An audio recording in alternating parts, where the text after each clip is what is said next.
Good day, folks. Potentially big news coming out of the United States today, the 26th of February, 2026. According to a report in Reuters, the White House aims to process 4,500 white South Africans monthly, exceeding the stated refugee goals for fiscal year 2026. The U.S. government plans to erect a modular village for refugee processing on embassy property in South Africa. At present, the U.S. refugee admissions have been paused for South Africans from 23 February until the 9th of March due to administrative backlogs. Ted Hessen and Nellie Payton reported today in Reuters that the U.S. aims to process 4,500 refugee applications from white South Africans per month. Of course, that's factually incorrect. I'm sorry to tell Reuters once again that it is not white South Africans, it's South Africans, and of course includes coloreds, Indians, and even some black South Africans. I don't know why the media continues to insist on that false narrative. Now, that's far above President Trump's stated refugee program cap of 7,000 for South Africa and 7,500 for the planet. And they're installing trailers on embassy property in Pretoria to support the effort, according to a U.S. contracting document. Now, I have repeatedly told my viewers to not lose sleep over the 7,500 cap for refugees for FY26.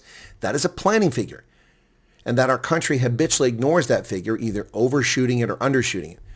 And I cited the over 100,000 Afghans who flooded into the United States following Joe Biden's idiotic withdrawal and surrender in Afghanistan.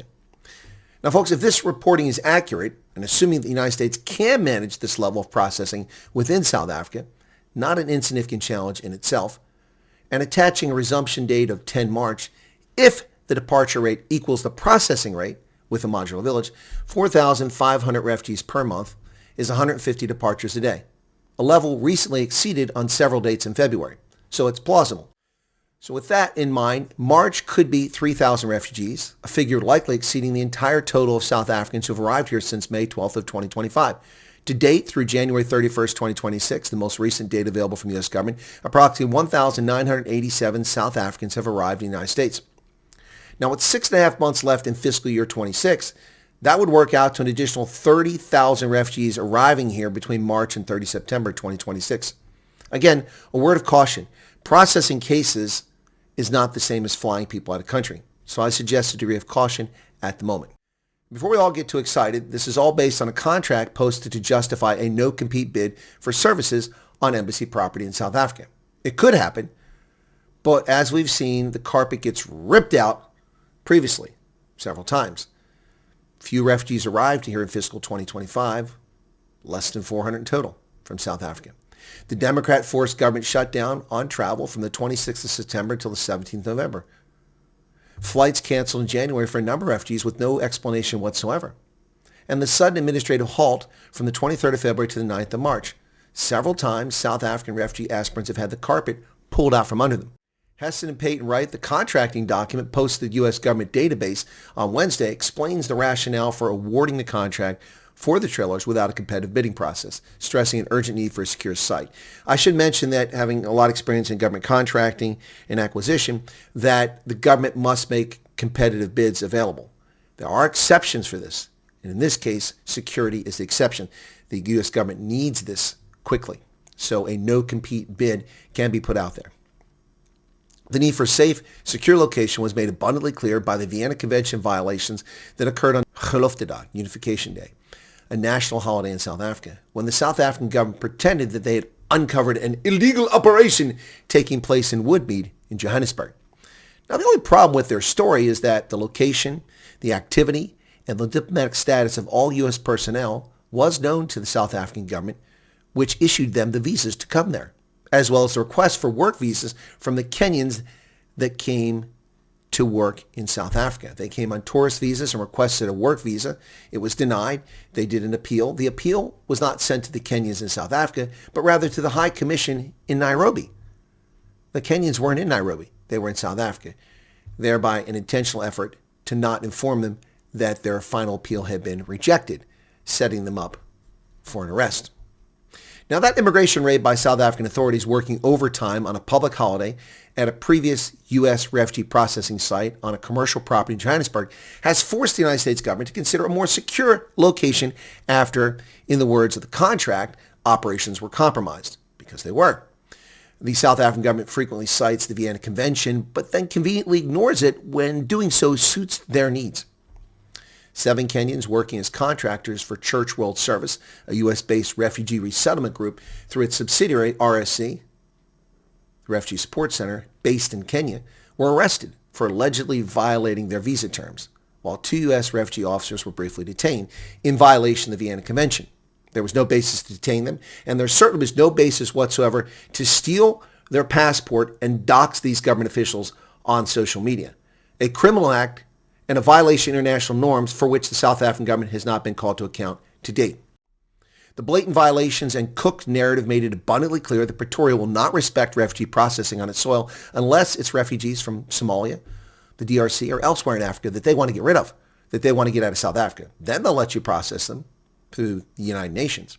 The no-compete contract offering reportedly stated the inability to safely process about 4,500 applicants per month, an objective communicated to the U.S. State Department's Refugee Division from the White House would result in failure to meet a presidential priority. So ladies and gentlemen, you now know publicly, based on this document that's been posted on the government website that allowed a South African company to compete for this contract to build a modular village on U.S. Embassy property.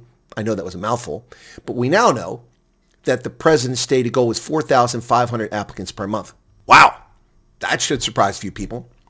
Now, Hessen and Payton correctly questioned whether the U.S. government could reach that ambitious 4,500 per month target. They say it's unclear.